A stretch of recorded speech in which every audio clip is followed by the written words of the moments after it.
Tirupati rural మండలం ఉప్పరపల్లిలో విషాదం చోటు చేసుకుంది. బిఎస్ఆర్ డిగ్రీ కాలేజీలో చదువుతున్న 18 ఏళ్ల తులసిరెడ్డి హాస్టల్ గదిలో ఉరివేసుకుని ఆత్మహత్యకు పాల్పడ్డాడు. కూలి పనులు చేసుకునే పేద కుటుంబానికి చెందిన తులసిరెడ్డి ఉన్నత చదువుల కోసం తిరుపతికి వచ్చాడు.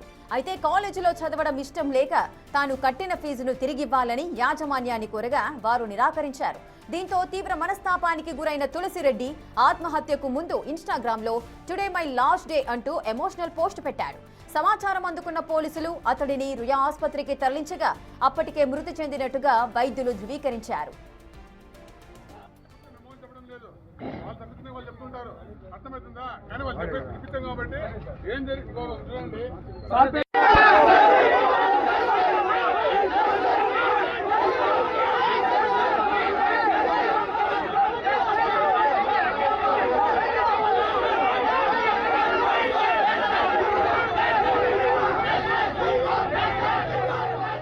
కాలేజీ యాజమాన్యం తీరుపై మృతుడి బంధువులు, విద్యార్థి సంఘాలు ఆగ్రహం వ్యక్తం చేస్తూ కాలేజీ మరియు పోలీస్ స్టేషన్ ఎదుట ఆందోళనకు దిగారు. తిరుపతి రూరల్ పోలీసులు కేసు నమోదు చేసి దర్యాప్తు చేస్తున్నారు.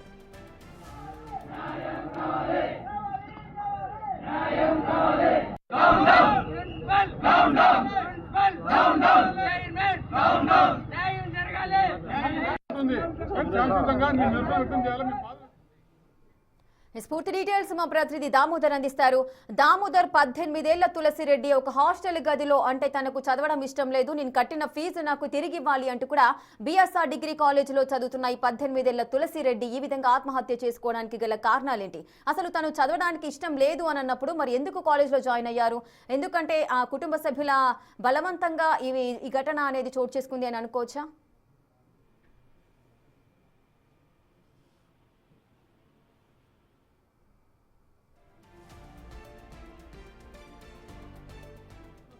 కలవలేదు సార్, ఆయన ప్రిన్సిపల్ ని కలవలేదు. ఫ్రెండ్స్ అడిగితే వదిలేరు. 5 గంటలకు స్టడీ అవర్కి రావట్లేదా అంటే రూమ్ లో ఉన్నాడు అబ్బాయి. ఫ్రెండ్స్ పిలిచారు, లేదు నేను ప్రిన్సిపల్ ని కలిసి నేను పర్మిషన్ తీసుకుని నేను జర్నీ చేసి వచ్చాను, రేపటి నుండి అటెండ్ అవుతాను అన్నాడు. నేరుగా ప్రిన్సిపల్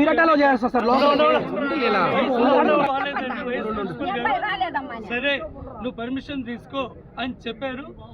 స్టడీ అవర్ అంతా అయిన తర్వాత 9:30కు మేము వెళ్ళినప్పుడు పిల్లలు తలుపు తప్పితే తీయలేదు.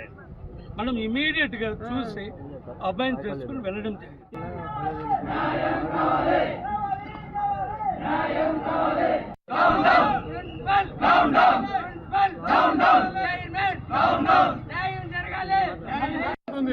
శాంతియుతంగా నిరసన వ్యక్తం చేయాలి, మీ బాధ వ్యక్తం చేయాలి. దౌర్జన్యం పోతామంటే మన పోలీసులు అంటారు.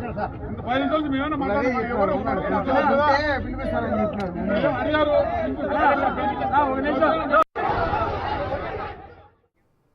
అసలు స్టూడెంట్ ఆత్మహత్యకు గల కారణాలేంటి, ఏం జరిగింది, దీనికి సంబంధించిన వివరాలు మా ప్రతినిధి దామోదర్ అందిస్తారు. దామోదర్, అటు బిఎస్ఆర్ డిగ్రీ కాలేజీలో చదువుతున్న 18 ఏళ్ల తులసిరెడ్డి హాస్టల్ గదిలో ఉరి వేసుకుని ఆత్మహత్యకు పాల్పడ్డాడు. అసలు ఏం జరిగింది? రేఖ, చిత్తూరు జిల్లా వెదురుకుప్పం మండలానికి సంబంధించిన తులసిరెడ్డి తిరుపతిలోని ఎస్పీ డిఫెన్స్ అకాడమీ అదేవిధంగా బిఎస్ఆర్ కాలేజీలో చదువుతున్నాడు. ఫస్ట్ ఇయర్ అడ్మిట్ అయ్యాడు. ఫీజు కూడా 2.5 లక్షల పైగా చెల్లించిన నేపథ్యం. అయితే తనకు చాలా ఇక్కడ ఇబ్బందిగా ఉంది, తాను ఇక్కడ కాలేజీలో చదవలేనంటూ తల్లిదండ్రుల వద్ద పలుమార్లు చెప్పాడు. దీంతో పాటు తల్లిదండ్రులు కూడా వచ్చి తాము కట్టిన ఫీజు మొత్తం 2 లక్షల మేర ఫీజు కట్టామో దాన్ని వెనక్కి రిటర్న్ చేయాలంటూ కోరితే అబ్బాయి వారు ఏదైతే యాజమాన్యం పూర్తి స్థాయిలో తిరస్కరించడమే కాకుండా మీరు అదనంగా మీరు బయటకు వెళ్తే ఏదైతే కాలేజ్ ఫీజుకు సంబంధించి మరో 1 లక్ష రూపాయలు కూడా కట్టాల్సి ఉంటుంది, తాము 3 సంవత్సరాల పాటు ఫీజు నష్టపోతామంటూ కూడా బెదిరించడం జరిగింది. ఈ నేపథ్యంలో అటు తల్లిదండ్రులకు యాజమాన్యానికి చెప్పుకోలేని తులసిరెడ్డి తన ఇన్స్టాగ్రామ్ లో ఇదే లాస్ట్ డే అంటూ ఒక మెసేజ్ పెట్టి తాను ఆత్మహత్య చేసుకున్నాడు. ఈ ఘటనతో అంటే ఆత్మహత్య చేసుకున్న యువకుడిని తిరుపతి రుయా ఆసుపత్రికి తరలించారు. అయితే చికిత్స ఏదైతే కాలేజీలోనే అతను మరణించినట్లు సమాచారం. ఈ ఘటన నేపథ్యంలో అటు బంధువులు ఉదయం నుంచి అటు కాలేజీ వద్ద తిరుపతి రూరల్ పోలీస్ స్టేషన్ వద్ద ఆందోళన చేస్తున్నారు.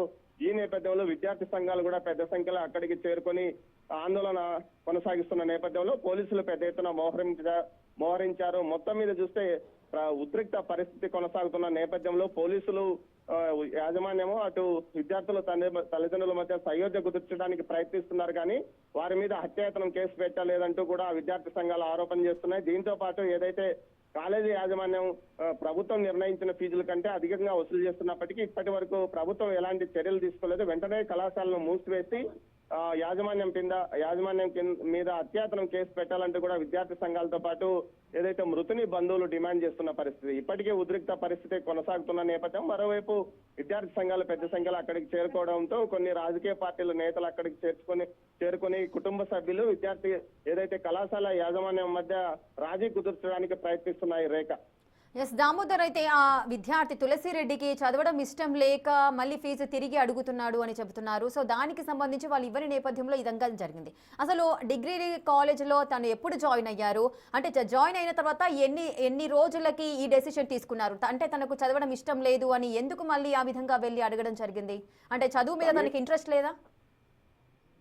రేఖ, సమీపంలోనే వెదురుకుప్పం మండలం ఉంటుంది. అంటే కేవలం అప్ అండ్ డౌన్ చేసే అవకాశం ఉంటుంది. ఆర్థికంగా కుటుంబానికి చాలా భారంగా ఉంటుంది. హాస్టల్ ఫీజుతో పాటు రెగ్యులర్ ఫీజు కట్టడం మిగతా కాలేజీల కంటే ఇక్కడ ఎక్కువ వసూలు చేస్తున్నారు. ఈ నేపథ్యంలో కుటుంబ నేపథ్యం కూడా ఇబ్బందికరంగా మారే అవకాశం ఉంది. వారు వ్యవసాయ కూలీలు, వారి తల్లిదండ్రులు ఇద్దరు తులసిరెడ్డి కుటుంబ సభ్యులు. ఈ నేపథ్యంలో తన కుటుంబం భారం భరించలేదని కూడా ఆలోచించాడు. దీనికి తోడు కళాశాలలో కూడా పెద్దగా చదువు చెప్పడం లేదంటూ కూడా అతను పలుమార్లు తన మిత్రుల వద్ద చెప్పడము, దీంతో పాటు తాను ఇంటి నుంచి వేరే ప్రభుత్వ కళాశాలలో చేరి ఇంటి నుంచి అప్ అండ్ డౌన్ చేస్తానంటూ కూడా చెప్పుకొచ్చినట్లు సమాచారం. ఈ నేపథ్యంలో కుటుంబానికి ఆర్థికంగా భారం కాకూడదన్న నేపథ్యంలోనే తాను ఈ నిర్ణయం తీసుకున్నాను. ఎందుకోసమే తన టీసీ ఇచ్చి తాను కట్టిన ఫీజు వెనక్కి ఇవ్వాలంటూ కూడా పలుమార్లు ప్రిన్సిపాల్ ను కోరారు. నిన్న కూడా అదే విషయాన్ని ప్రిన్సిపాల్ దగ్గరికి వెళ్లి తాను కట్టిన ఫీజు తనకు వెనక్కిస్తే తాను వేరే కళాశాలలో చేరి చదువుకుంటానని కూడా చెప్పినట్లు సమాచారము. గతంలో ఎవరైతే కొంతమంది బంధువులు, అదేవిధంగా కాలేజీకి సంబంధించి ఎవరైతే పబ్లిసిటీ పిఆర్ఓల ద్వారా అతను ఈ కాలేజీలో చేరాడు, కానీ అనుకున్నంత విధంగా చదువు చెప్పడం లేదన్న కారణంతో పాటు కుటుంబానికి భారం కాకూడదనే కారణంతోనే అతను ఈ నిర్ణయానికి వచ్చినట్లు. కానీ ఏదైతే ఫీజు ఎట్టి పరిస్థితుల్లోనూ ఇవ్వమో, వచ్చే 2 సంవత్సరాల ఫీజులు కూడా మీరు చెల్లించి బయటకు వెళ్లాలంటూ కూడా చెప్పిన కారణంతో ఇది కుటుంబానికి మరింత భారంగా మారుతుందని భావించి అతను ఆత్మహత్యకు పాల్పడినట్లు సమాచారం. Rekha. Right, thank you Damodar, thanks for the details. అటు తిరుపతిలోని బిఎస్ఆర్ డిగ్రీ కాలేజ్లో చదువుతున్న 18 ఏళ్ల తులసిరెడ్డి హాస్టల్ గదిలో ఉరి వేసుకుని ఆత్మహత్యకు పాల్పడ్డాడు. నిరుపేద కుటుంబము, డిగ్రీ చదివే విద్యార్థి, ఇక ఆర్థిక భారం తన కుటుంబం భరించలేదు, ఇక నేను ఇంతటితో చదువు ఆపేద్దాము అనుకుని తను డెసిషన్ తీసుకొని ఏదైనా గవర్నమెంట్ కాలేజ్లో తను చేరాలి అని అనుకున్నాడు. సో ఈ నేపథ్యంలోనే తిరిగి కాలేజ్కి వెళ్ళి ప్రిన్సిపాల్ని నేను కట్టిన ఫీజు నాకు తిరిగి ఇవ్వాలి, ఆర్థిక పరిస్థితులు బాగా లేవు అంటూ కూడా రిక్వెస్ట్ చేసిన సందర్భంలో వారు ఒప్పుకోలేదు. ఇంకా 3 సంవత్సరాలు కూడా మీరు ఫీజు చెల్లించాల్సిన పరిస్థితులు ఉంటాయి అంటూ కూడా వారు డిమాండ్ చేసిన నేపథ్యంలో తీవ్ర మనస్తాపానికి గురై ఈ విధంగా ఆత్మహత్యకు పాల్పడ్డాడు.